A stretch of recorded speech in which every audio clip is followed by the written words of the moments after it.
안녕하세요. 반갑습니다. 요길입니다. 오늘도 책 소개할 텐데요. 책 소개하기 전에 먼저 뉴스부터 잠시 살펴보겠습니다. SBS 뉴스의 유튜브 채널 화면을 캡처한 건데요. 정말 말도 안 되는 일이 벌어졌다. 스페이스X가 해냈다. 네, 이렇게 적어놨습니다. 스페이스X는 일론 머스크가 운영하고 있는 우주개발 회사죠. 이 회사가 정말 말도 안 되는 일을 해냈다라는 건데, 그게 도대체 무슨 일인지부터 짧게 이야기를 해보고 나서 책 소개를 하겠습니다. 일론 머스크가 테슬라 자동차 회장인 건 다 아시는데, 이 사람이 전기차만 만드는 게 아니죠. 우주 사업도 같이 하고 있습니다. 근데 일론 머스크가 우주 사업에 손을 대면서 느낀 게 있죠. 야, 이거 해보니까 돈이 너무 많이 드는구나. 네, 그겁니다. 특히 한 번 쓰고 나면 버리게 되는 로켓 추진체, 이걸 재활용할 수 없을까? 이 생각을 하게 된 겁니다. 원래는 그렇죠. 위성을 쏘거나 우주선을 발사하고 나면 일단 추진체는 버렸습니다. 그냥 바다로 떨어지게 설계를 했죠. 최근까진 그랬습니다. 바로 그 추진체를 재활용할 수는 없을까? 그 생각을 한 거죠. 돈 아끼려고. 무척 장사꾼다운 발상이라고 말할 수 있는 거죠. 그래서 어마무시한 노력 끝에 마침내 해낸 게 이겁니다. 예전 걸 먼저 보실게요. 지금 보시는 건 팰컨 9이라는 로켓의 발사 직전 모습인데요. 몇 해 전 영상입니다. 잠시 보시죠. 네, 리프트오프 직전이고요. 이제 불을 뿜으면서 올라가고 있죠. 참 대단하죠. 팰컨 9은 위성 발사용 로켓으로 개발했습니다. 지금 이제 위성을 싣고 지구 궤도로 올라갔고요. 자, 바로 이 장면인데 수직으로 다시 내려오죠. 일단 추진체가 수직으로 다시 내려와서 땅에 착륙하고 있는 모습을 보고 계십니다. 너무 대단하죠. 일단 추진체를 그대로 회수한 겁니다. 2015년에 최초로 이 테스트를 성공했습니다. 이것만 해도 대단한데, 근데 최근에 더 엄청난 일을 해낸 거죠. 그게 앞서 보셨던 대로 SBS가 정말 어마어마한 일을 해냈다라고 보도했던 그 뉴스인데요. 뭘 해냈냐? 미국 시간으로 지난 13일이었습니다. 10월 13일, 2024년 10월 13일. 이게 최근에 난리가 났던 그 뉴스인데, 이번엔 앞서 보신 그 팰컨 9보다 엄청 더 큰 로켓을 발사하고 나서 지금 일단 추진체가 다시 내려오고 있는 모습을 사진으로 찍어둔 건데요. 다시 한번 회수하는 데 성공했다. 여기까지는 예전하고 똑같잖아 라고 말할 수 있는데, 근데 이번엔 차이가 있다면 훨씬 더 덩치가 큰 로켓을 회수하는 데 성공했다. 네, 이겁니다. 이번에 쌓아올린 게 스타쉽인데요. 지금 제일 오른쪽에 있는 이 로켓이 스타쉽입니다. 인류 역사상 가장 거대한 로켓이다. 이런 말을 언론들은 하고 있는데요. 이 스타쉽 로켓은 두 개의 추진체로 구성되어 있습니다. 이 부분을 기점으로 해서 아래 부분, 이게 1단 추진체인데 슈퍼 헤비라고 부르고요. 그 길이가 71m입니다. 그리고 이 부분을 기점으로 해서 윗부분이 2단 추진체 겸 우주선인데요. 스타쉽이라고 불러요. 이게 50m입니다. 합해서 121m인 거예요. 자, 비교를 하기 위해서 옆에 있는 게 세턴 5라는 로켓인데, 이게 바로 그 1960년에 아폴로 우주선을 달에 보냈던 로켓이죠. 지금까지는 얘가 제일 컸어요. 근데 이젠 스타쉽이 제일 큽니다. 인류 역사상 가장 거대한 로켓이 된 거예요. 얼마나 큰지를 좀 더 쉽게 이야기를 하자면, 이게 건물 한 40층 높이가 된다고 합니다. 121m니까요. 그리고 탑재 중량이 100에서 150톤 정도 된다고 해요. 이 2단 추진체 겸 우주선, 이 부분에 탈 수 있는 사람이 100명은 된다라는 거죠. 아직은 아니겠죠. 하지만 나중에 이걸로 사람을 그렇게 잔뜩 태우고 우주 여행을 하겠다는 거죠. 네, 화성 개발 이야기를 자꾸 하는데, 거기다 사람을 보내려면 한 번에 이 정도는 태워야 가능하지 않겠냐, 그 생각을 하고 만든 게 아닐까 싶은 거죠. 백문이 불여일견입니다. 직접 로켓 발사하는 모습, 그리고 추진체를 수거하는 모습 한번 보고 나서 이야기를 계속해 보겠습니다. 리프트오프 하는 장면이죠. 이건 진짜 볼 때마다 신기하죠. 사람이 어떻게 이런 엄청난 일을 해낼 수 있나 싶더라고요. 지난 13일, 2024년 10월 13일 미국 시간으로 오전 7시 25분에 촬영된 장면을 보고 계십니다. 자, 이제 떨어지는 모습이에요. 역추진하면서 떨어지고 있죠. 수직으로 떨어집니다. 이건 앞서 보셨던 팰컨 9과 같은 방식일 텐데요. 근데 재밌는 건 얘는 이 발사대 쪽으로 점점 가고 있죠. 그리고 이 발사대에 팔이 펼쳐져 있는데 지금 보이시죠? 팔이 오므라들면서 로켓을 끌어안는 모습을 보여주죠. 네, 이렇게 안전하게 수거를 해냈습니다. 그러고 나서 사람들이 환호하고 있죠. 스페이스X의 직원들로 보이는데 진짜 너무 좋아하죠. 너무 좋아하죠. 이 사람 표정 보이십니까? 이 사람 너무 좋아하죠. 엄청난 일을 스스로 해냈다는 자부심이 그냥 얼굴만 봐도 느껴지는 것 같습니다. 다시 한번 그래픽으로 정리를 해보죠. 스타쉽과 슈퍼 헤비, 이 추진체 두 개를 분리를 한 거예요. 이제 1단 추진체인 슈퍼 헤비가 원래는 예전에는 그냥 바다로 추락하도록 설계를 했는데 이젠 그렇게 하지 않고 역추진해서 서서히 하강하도록 설계를 했습니다. 진짜 대단한 거죠. 이젠 그 정도 미세 조정을 할 수 있게 됐다는 거잖아요.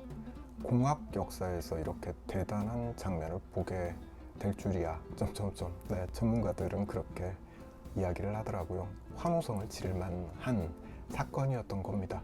자, 그리고 일단 추진체 슈퍼 헤비가 지상에 닿기 전에 이렇게 로봇 팔 속으로 쏙 들어가서 안전하게 멈춰서는 모습을 아까 보셨습니다. 원래는 일단 추진체를 버렸는데 이젠 재활용할 수 있게 된 겁니다. 돈만 아끼는 게 아니죠. 발사 준비 시간도 절약하게 된 겁니다. 그리고 무엇보다도 저 무거운 로켓 추진체를 정밀 조정해서 로봇팔에 쏙 들어갈 수 있게 했다는 게 너무너무 대단한 일인 거죠. 그러니 정말 말도 안 되는 일을 해냈다라는 뉴스 보도를 볼 수 있었던 거죠. 일론 머스크의 우주 사업에 대해서 좀 더 알고 싶으신 분들은 넷플릭스 보시면 다큐멘터리 영화 중에 리턴 투 스페이스라는 게 있습니다. 2시간 8분짜리인데 이거 보시면 이 일론 머스크가 얼마나 집요하게 스페이스X 사업을 추진하고 있는지를 잘 알 수가 있습니다. 무척 재밌어요. 관심이 있으신 분들은 한번 보시면 좋을 것 같고요. 자, 서두가 길었습니다. 오늘도 책 소개할 거고요. 이렇게 대단한 일을 해낸 일론 머스크의 자서전을 가지고 왔습니다. 책 내용이 방대하죠. 760쪽짜리 책입니다. 한마디로 머스크의 모든 것을 다 말해주는 책이라고 보면 될 것 같습니다. 전기 작가인 월터 아이작슨이 썼고요. 한국에는 2023년 9월 달에 나왔습니다. 일론 머스크는 사실 꼴통 이미지를 가지고 있죠. 언론에 비치는 이미지는 완전 꼴통입니다. 그리고 책을 보면 진짜 꼴통이라는 거 알 수가 있습니다. 보통 책을 보면 이 사람의 숨겨진 이면, 진솔한 모습 이런 걸 알 수 있어야 되는데 이 사람은 책을 봐도 그냥 야, 진짜 얘 꼴통이었구나, 그런 게 확 느껴집니다. 절대로 같이 일하고 싶지 않은 스타일의 사람이더라고요. 근데 한 가지는 인정을 해야 되겠다 싶어요. 이 사람의 창의력 하나는 인정해야 되겠구나, 이 사람의 추진력 하나는 인정해야 되겠구나 싶더라고요. 오늘은 그 이야기를 좀 해볼 텐데요. 특히 어린 시절의 머스크의 모습을 살펴봄으로써 이 사람의 창의력의 원천이 무엇이었는지 그걸 한번 추측해 보려고 합니다. 어린 시절 이야기를 하려면 엄마 아빠가 어떤 사람이었는지부터 좀 말을 해야 될 텐데요. 이 사람의 아빠예요. 에롤 머스크고요. 이 사람이 엄마입니다. 이름은 메이이고요. 삼형제를 낳았어요. 제일 왼편에 있는 사람이 일론 머스크고 가운데 있는 친구가 남동생이에요. 킴벌이고요. 그리고 오른쪽에 있는 친구가 여동생입니다. 토스카. 그리고 여기 두 명의 아이는 일론 머스크의 어린 시절입니다. 자, 먼저 에론 머스크부터 살펴보죠. 아버지인데 엔지니어였어요. 집도 짓고 공장도 짓고 취미도 뭘 만들고 뜯고 이런 거였어요. 자동차나 비행기를 복원하는 작업을 좋아했다고 합니다. 자동차까지는 뭐 이해가 되는데 비행기를 뜯고 조립하고 이런 걸 했다는 거잖아요. 좀 스케일이 다르다라는 거 알 수 있죠. 아들도 이런 아버지의 엔지니어의 피를 그대로 물려받은 게 아닌가 싶더라고요. 자, 근데 좀 성격이 개차반입니다. 극단적 양면성을 보여요. 한순간 아주 다정한 모습을 보이다가도 일순간 돌변합니다. 1시간 넘게 가차없이 폭언을 쏟아붓는 그런 사람이었던 거예요. 아내에게는 폭행도 했다고 합니다. 또 아들을 향한 폭언은 일론 머스크가 얼마나 한심한 인간인지를 이야기하는 걸로 끝을 맺곤 했다고 합니다. 어린애한테 아빠가 욕설을 저렇게 쏟아붓고 나면 아이는 마음의 상처를 받을 수밖에 없겠죠. 이런 말 많이 듣게 되죠. 아들은 아빠를 닮는다. 딱 그런 것 같습니다. 일론도 아버지를 많이 닮았어요. 어느 지인이 했던 말이라는데요. 일론은 기분이 좋을 땐 세상에서 가장 멋지고 재미난 사람이에요. 하지만 기분이 나쁠 땐 정말 사악해지죠. 그러면 누구든 눈치를 보면서 조심하지 않을 수가 없어요. 네, 일론의 성격이 딱 그렇습니다. 지금 성격이 그렇다는 거예요. 이게 바로 아버지에게서 물려받은 성격이 아닐까? 그 추측을 해보게 되죠. 일론은 나이가 들어가면서 아버지를 정서적으로 그리고 물리적으로도 멀리하려고 노력을 많이 했다는 거 책을 보면 알 수 있습니다. 하지만 아버지의 많은 면을 그대로 물려받았다라고도 말할 수 있을 것 같더라고요. 자, 이번엔 메이 홀드먼, 일론 머스크를 안고 있는 엄마의 모습인데요. 예쁘죠? 얼핏 봐도 예쁩니다. 지역 미인대회 우승자였다고 해요. 10대 시절에 남편 될 사람과 만났고 결혼까지 이어졌던 거예요. 근데 메이 홀드먼은 지극정성 엄마는 아니었던 것 같습니다. 덕분에 애들은 마음껏 집에서 놀 수 있었다고 하죠. 집에 가정부가 한 명 있었는데 이 가정부도 아이들한테는 전혀 신경을 안 썼던 것 같습니다. 일화가 이런 게 있어요. 일론이 로켓이랑 폭약을 가지고 놀아도 가정부가 그냥 놔뒀다는 거죠. 로켓과 폭약을 애가 어떻게 가지고 놀 수 있지 싶은데 어릴 때 일론 머스크는 남아공에서 자랐거든요. 거기선 가능했던 일인 모양이다. 네, 그렇게 추측을 하면서 책을 읽었고요. 일론이 어릴 때 기억을 되새기면서 농담 삼아 했던 말이 있습니다. 그런 어린 시절을 보냈는데 어떻게 지금도 손가락 10개가 그대로 붙어 있는지 신기하다. 네, 폭약 같은 걸 가지고 놀았으니까 이런 말을 하는 거겠죠.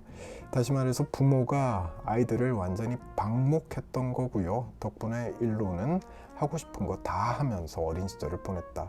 이렇게 말할 수 있겠죠. 안타깝게도 부모가 이혼을 하게 됩니다.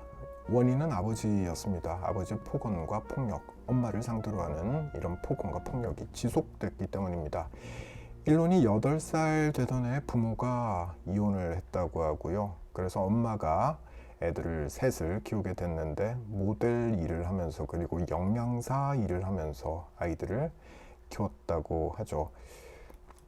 자, 앞서 말씀드렸지만 원래도 엄마는 아이들 신경을 별로 안 쓰던 사람이었는데 이제 돈벌이까지 해야 되니까 아이들은 더 챙길 수 없게 됐겠죠. 이때 일론이 했던 일이 뭐냐면, 더 자유롭게 된 일론이 했던 게 뭐냐면 책을 읽었다고 해요. 엇나갈 수도 있었을 것 같은데 그러지 않고 책을 읽었다고 하죠. 지적 호기심이 무척 남달랐다라는 걸 알 수 있는데, 짧게 소개를 해드리면 이렇습니다. 완전히 올빼미처럼 살았다는 거예요. 밤새 책을 읽고 아침에 해가 뜨면 자기 시작했다는 거죠. 그러니 아침마다 전쟁이었겠죠. 학교 가라고 엄마가 깨워야 됐을 거잖아요. 자, 그리고 엄마가 집을 자주 비웠는데 그럴 땐 오전 10시가 지나서 수업에 들어가는 일도 잦았다고 합니다. 깨워줄 사람이 없으니까 일론이 늦잠을 잤고, 그래서 학교에 늦게 갔던 거죠. 그만큼 밤새 열심히 책을 읽었다라는 거예요. 맨날 이 어린아이가 집에서 책을 그렇게 많이 봤다는 겁니다. 일론 머스크의 어린 시절을 보면 몇 가지 키워드로 정리할 수 있을 것 같더라고요. 첫 번째는 차단이라는 키워드입니다. 아버지 때문에 생긴 습성입니다. 아버지가 아들한테 못된 말을 많이 했다고 말씀드렸잖아요. 1시간 넘게 일론을 혼내곤 했다라는 거예요. 그걸 다 듣고 있었으면 미치겠죠. 그러니 흘려들었겠죠. 듣는 척 했다는 뜻입니다. 다시 말해서 신경을 차단해버리는 거죠. 그리고는 머릿속으로 뭔가 골똘히 생각했겠죠. 듣는 척 하면서 머릿속으로는 딴 생각했던 겁니다. 자기만의 세계가 생기기 시작했던 거죠. 네, 그래요. 아버지가 참 큰일 했다. 네. 자, 두 번째는 완강함인데요. 고집이 엄청난 소년이었다는 거 알 수 있습니다. 8살 때 일화를 하나 말씀드릴게요. 그때 오토바이에 꽂힌 거예요. 장난감이 아니라 진짜 오토바이에 꽂혔습니다. 그걸 사달라고 조르기 시작합니다. 8살 때 진짜 오토바이를 사달라고 조른 거예요. 어느 부모가 8살짜리 꼬맹이한테 오토바이를 사주겠습니까? 근데 결국은 사줄 수밖에 없었다고 합니다. 몇 주에 걸쳐서 조르니까 어쩔 수 없었던 거죠. 고집이 정말 셌던 겁니다. 그래서 일론 머스크가 8살에 일론 머스크가 갖게 된 게 50cc짜리 야마하 오토바이였다고 하죠. 어릴 때부터 탈 것에 대한 관심이 굉장했던 것 같다. 네, 그 생각도 해보게 되고요. 자, 또 한 가지, 아스퍼거 증후군. 이것도 일론 머스크의 어린 시절을 잘 보여주는 단어 중에 하나가 아닌가 싶습니다. 아스퍼거는 자폐의 한 형태죠. 일론은 자기가 아스퍼거 증후군인 것 같다 이렇게 말을 해요. 인 것 같다라고 말을 합니다. 추정이죠. 또 부모한테도 이 책의 저자가 책을 쓰면서 인터뷰를 하면서 물어봤는데 그런 말을 해요? 진단받은 적 없는데? 이렇게 말을 합니다. 그러니 일론 머스크가 아스퍼거 증후군인지 아닌지 이걸 확실하게 말할 수는 없어요. 진단받은 적은 없으니까요. 근데 본인은 알잖아요. 아마도 내가 아스퍼거 증후군인가 보다라고 느꼈으니까 이렇게 말을 한 게 아닌가 싶습니다. 사실 일론은 공감 능력이 크게 떨어지는 아이였습니다. 책을 보면 그래요. 그리고 이런 성격은 지금도 마찬가지죠. 남의 감정을 받아들이고 자기 감정을 표현하는 게 굉장히 미숙한 사람입니다. 아마도 그래서 어릴 때 일론 머스크는 그냥 숫자로 표현할 수 있는 것들, 뭐 예를 들어서 수학이나 물리학, 또 코딩 이런 걸 좋아했던 게 아닐까 싶더라고요. 일론 머스크의 학교 생활에 대해서 좀 더 살펴보겠습니다. 9살 때 그리고 10살 때 영어하고 수학은 A 학점을 받았다고 합니다. 그다지 공부 잘했던 학생은 아니었던 것 같습니다. 참고로 중학교 평균 성적이 100점 만점에 83점이었다고 책에 나오더라고요. 공부를 크게 잘했던 건 아니죠. 다만 수학에서 A를 받은 걸 보면 수학적인 머리는 있었던 것 같다. 이렇게 말할 수 있는 거고요.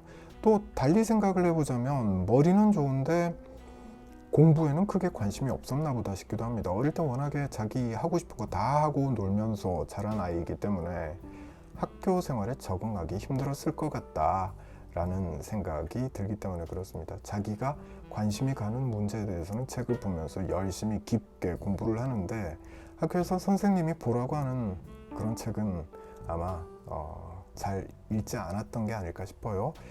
이건 학교 선생님이 생활 기록부에 적어둔 내용을 봐도 알 수가 있는데요. 하나씩 읽어보겠습니다. 새로운 수학적 개념에 대한 이해가 빠르다. 네, 이건 굉장히 긍정적인 평가죠. 근데 나머지는 다 별로 좋지 않은 내용들입니다. 하나씩 읽어볼게요. 몽상에 빠지거나 하지 말아야 할 것을 하느라 학업 속도가 극도로 느리다. 진짜 와, 이런 말을 선생님이 생활기록부에 남겼다는 것도 참 특이하죠. 무엇이든 끝까지 마무리하는 경우가 거의 없다. 수업 시간에 공상에 빠지지 않도록 수업에 집중하도록 지도하는 게 필요하다. 이런 말도 있습니다.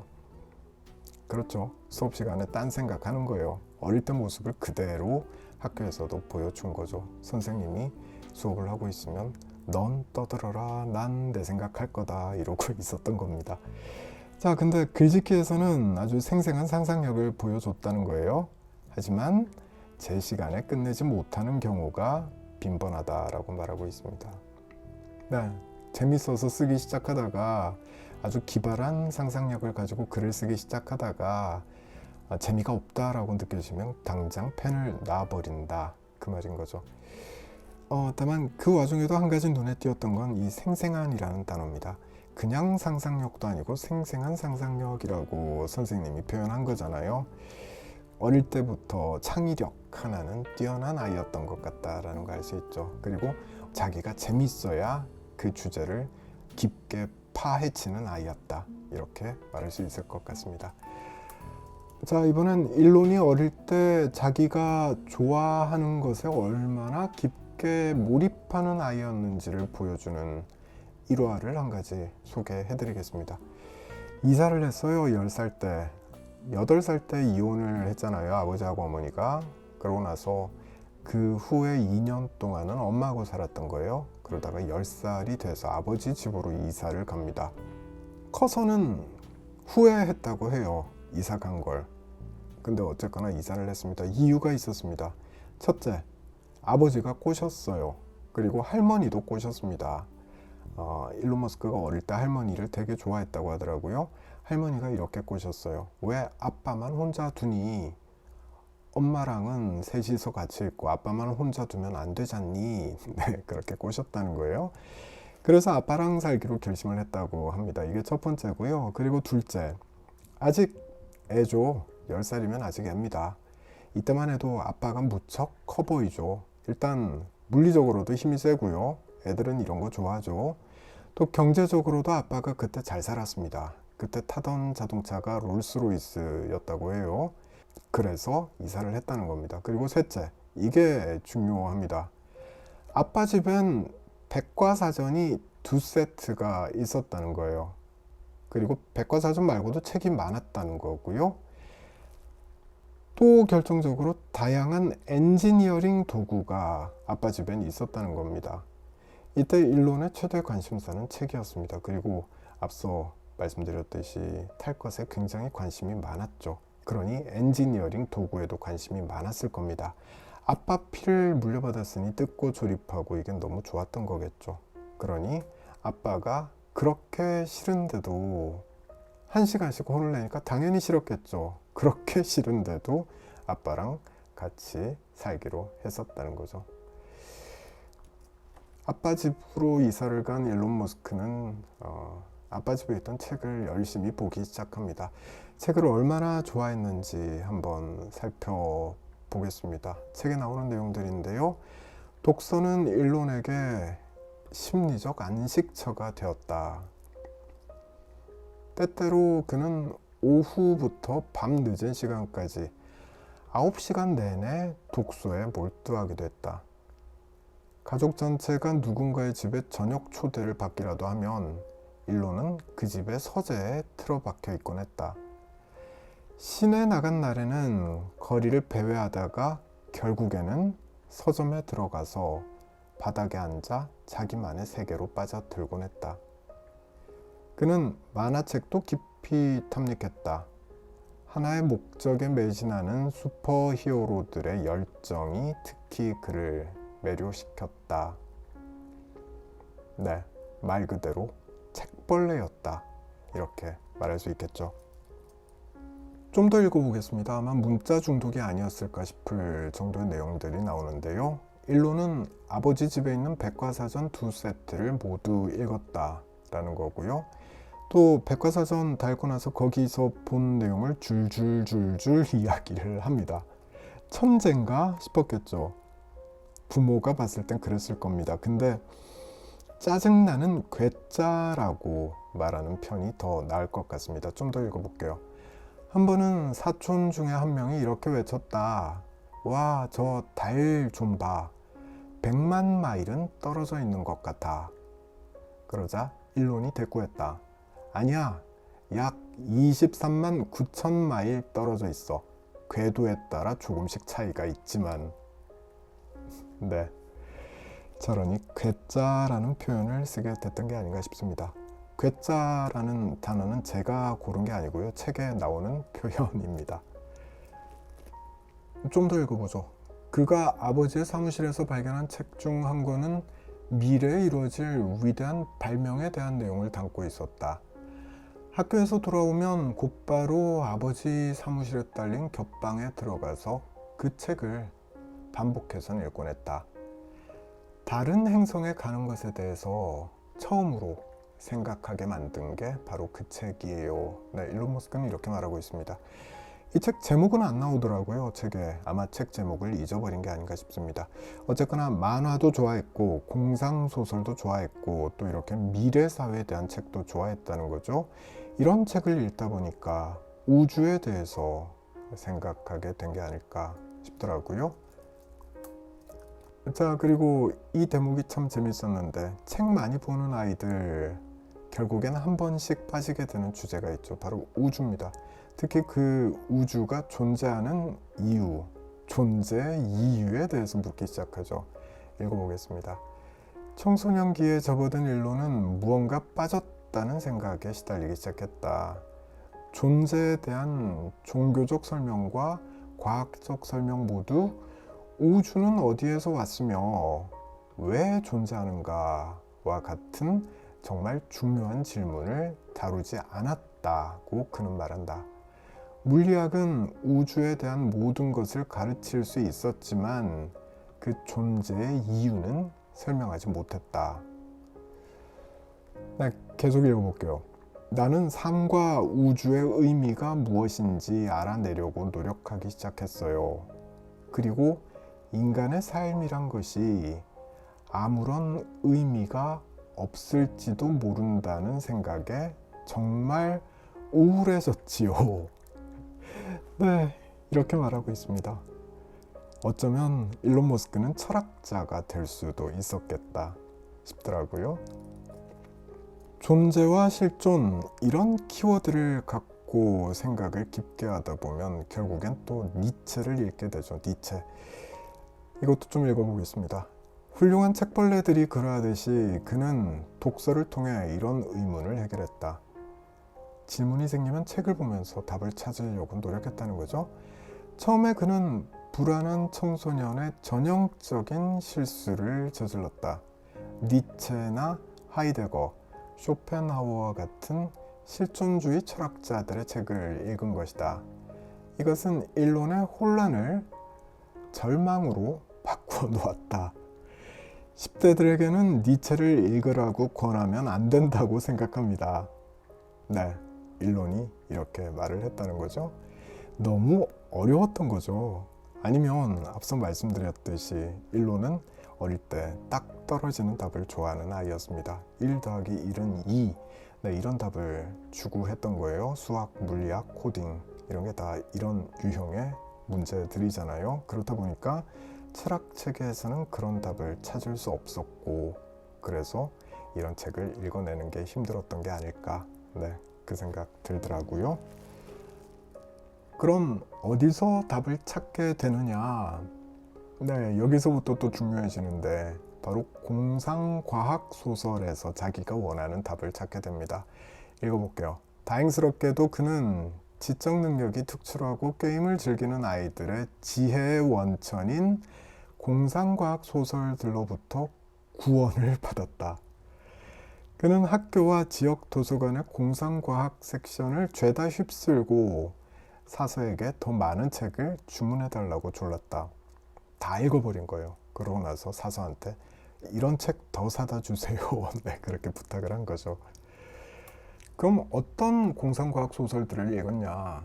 세 명의 작가를 언급하고 있습니다. 로버트 하인라인, 아이작 아시모프, 그리고 더글러스 애덤스, 이렇게 세 명의 작가가 쓴 책들을 언급하고 있습니다. 먼저 로버트 하인라인의 다른 무자비한 밤의 여왕이라는 책에 대해서 짧게 설명을 좀 해볼게요.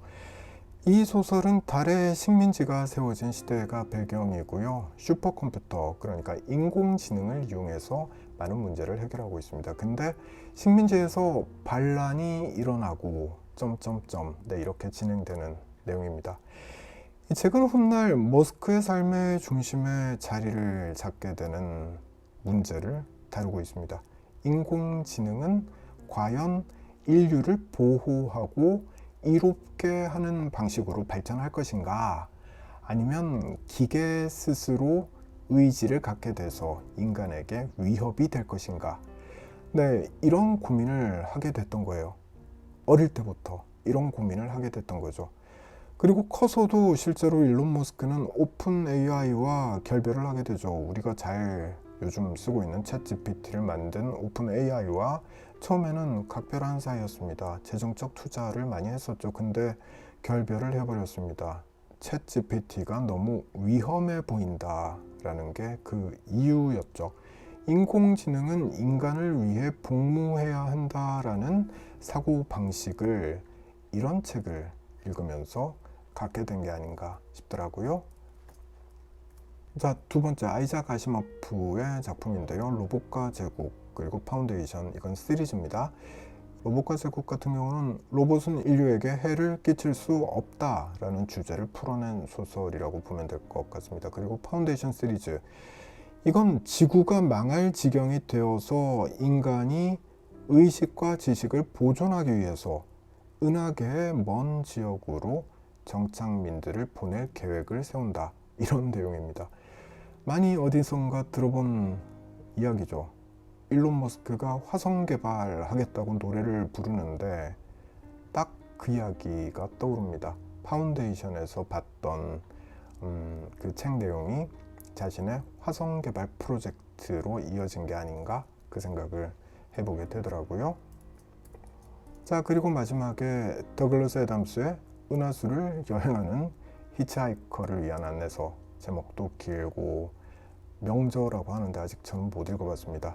그리고 더 중요한 건 머스크의 청소년기에 가장 큰 영향을 미친 공상과학 소설이 바로 이거라고 해요. 슬라이드를 따로 만들어서 설명을 좀 해보겠습니다. 정말 두꺼운 책입니다. 은하수를 여행하는 히치하이커를 위한 안내서. 이게 워낙 두껍다 보니까 여러 권으로 나눠서 판매를 하는데 합본도 있더라고요. 책세상이라는 출판사에서 2005년에 낸 책인데 합본의 경우에는 페이지 수가 무려 1236쪽입니다. 읽어볼 엄두가 안 나는 책인 거죠. 이 책에 대해서 일론 머스크는 이렇게 이야기하고 있습니다. 읽어볼게요. 그 책은 내가 실존적 우울증에서 벗어나는데 실제로 도움이 되었어요. 그 책을 읽는 순간 모든 부분에서 미묘한 방식으로 놀랄 만큼 재미있다고 생각했어요. 재밌었던 거예요. 그러니까 이렇게 말을 했던 거겠죠. 이 책 읽어본 분들은 이렇게 말을 하더라고요. 유쾌함과 풍자가 넘쳐나는 책이다. 네, 일론 머스크도 꽤 재밌는 농담을 한다고 합니다. 대부분 아재 농담이라서 좀 문제인 것 같긴 하던데 어쨌든 익살스러운 유머를 자주 구사하는 거예요. 아마도 이 책을 읽으면서 그런 화법을 배운 게 아닌가 싶다라고 오늘 소개해드리고 있는 책 일론 머스크라는 책의 작가 월터 아이작슨은 말하고 있습니다. 자, 이 책 내용, 은하수를 여행하는 히치하이커를 위한 안내서, 이 책 내용을 좀 더 이야기해 볼게요. 스케일이 진짜 광대하죠.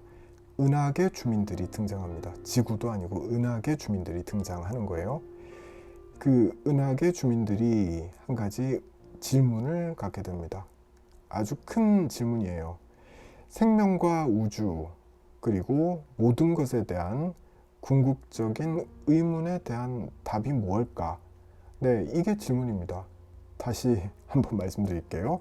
생명과 우주, 그리고 모든 것에 대한 궁극적인 의문에 대한 답이 무엇일까? 네, 그 답을 찾기 위해서 슈퍼컴퓨터를 만듭니다. 은하계 주민들이 슈퍼컴퓨터를 만들어요. 그리고 그 컴퓨터가 그 답을 찾기 위해서 무려 700만 년 동안 고심합니다. 700년도 아니고 700만 년 동안 고심해서 찾아낸 답은 놀랍게도 점점점 네, 이런 내용이라고 하는데요. 참 해석하기가 어려운 책인 것 같습니다. 그냥 말씀드리면 이 컴퓨터가 내놓은 답은 숫자예요. 숫자 42, 이게 답이라고 내놓습니다. 이게 뭐야 싶은데 해설을 보니까 그 해설에 하고자 하는 말은 이런 거더라고요. 우리가 질문을 할 때 우리가 묻고자 하는 게 뭔지를 잘 알고 있어야 그에 걸맞는 답을 얻게 된다. 네, 이런 말을 하고 있는 것 같았습니다. 사실 이 책은 해설도 어려운 것 같습니다. 아무튼 어려운 책이고요. 그런데 이걸 읽고 나서 일론 머스크는 깨달음의 순간을 맞이했던 거죠.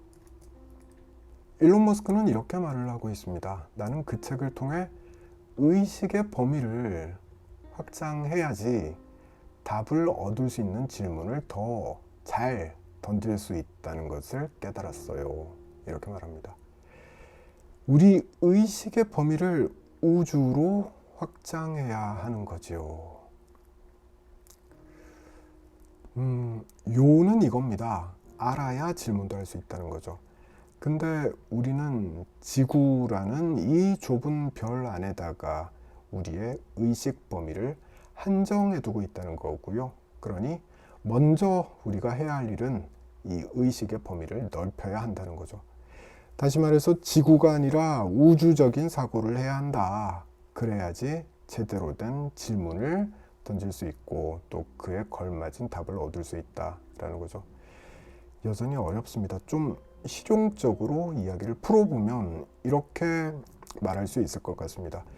지구가 좁잖아요. 우주라는 사이즈에서 비춰보면 지구는 굉장히 좁은 별이죠. 근데 이 좁아터진 별 안에서 우리끼리 자원 쟁탈전을 벌이고 있는 거죠. 조만간 지구 자원은 다 바닥이 나게 될 거고요. 그러면 어쩔 거냐라는 거죠.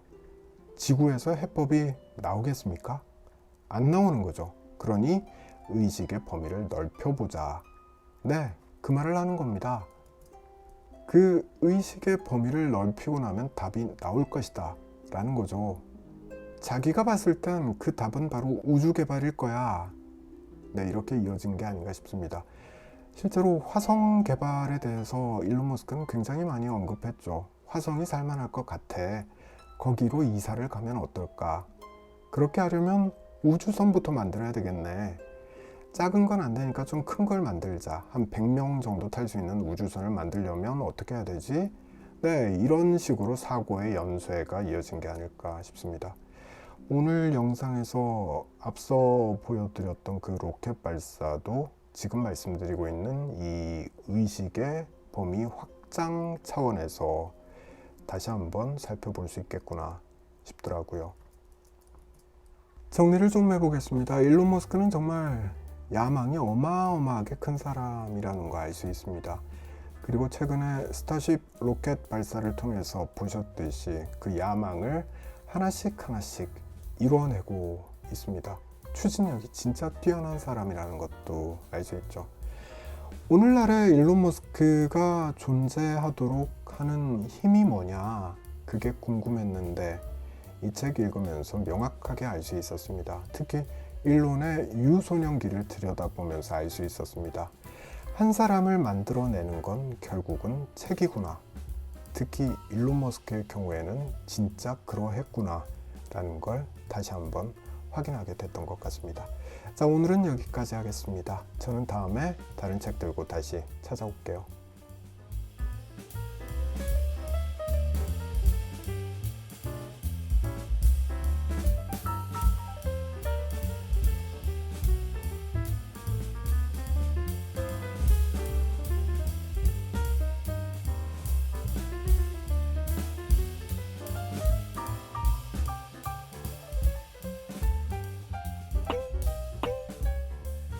Wow.